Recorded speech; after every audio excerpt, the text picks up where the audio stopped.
ഈ പൊറോട്ട എന്തുമാത്രം നമ്മുടെ ജീവിതത്തിൽ വില്ലനാവുന്നുണ്ട്? ഇത് ചോദിക്കുന്ന സൂര്യക്കും പറയുന്ന എനിക്കും അറിയാം ഇത് വില്ലനാണ്.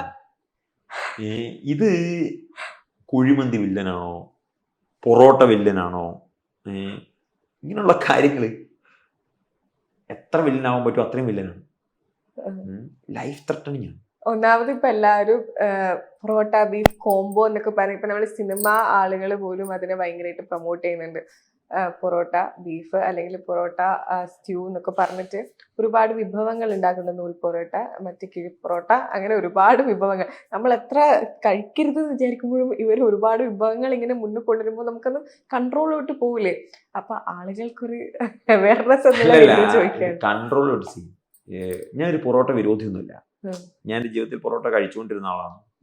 ഇനി നിങ്ങളുടെ ജീവിതത്തിൽ നിങ്ങൾ പട്ടിണി കിടക്കുന്നു, നിങ്ങളുടെ മുമ്പിൽ പൊറോട്ട വന്നു, ആ പൊറോട്ട മാത്രമേ കഴിക്കാൻ കിട്ടിയെന്നുള്ള, അല്ലെങ്കിൽ മരിച്ചു പോകുന്ന സിറ്റുവേഷൻ വന്നാൽ ആ പൊറോട്ട എടുത്ത് കഴിക്കുന്ന ആളുമാണ് ഞാൻ. മനസ്സിലായോ? പക്ഷെ ഇതൊക്കെ നമ്മുടെ വൺസ് ഇൻ എ വൈൽ ആണെങ്കിൽ പ്രശ്നമില്ല. പൊറോട്ടയും ബീഫും സ്ഥിരം ബ്രേക്ക്ഫാസ്റ്റ് ആവുന്നിടത്താണ് പ്രശ്നം, അല്ലെങ്കിൽ ഡെയിലി ഡിന്നറോ ലഞ്ചോ ആവുന്നിടത്താണ് പ്രശ്നം. ഒരിക്കലും എല്ലാ ദിവസവും കഴിക്കാൻ പറ്റുന്ന സാധനം അല്ല മൈദ. നിങ്ങൾക്കറിയാം മൈദ എന്നുള്ള സാധനം നമ്മുടെ ശരീരത്തിന് നല്ലതല്ല. അപ്പൊ അതിന്റെ ഒരു ബൈ പ്രൊഡക്റ്റ് ആണല്ലോ പൊറോട്ട എന്നുള്ളത്. ഇനി വീറ്റ് പൊറോട്ട എന്നുള്ളത് ഗോതമ്പാണ്.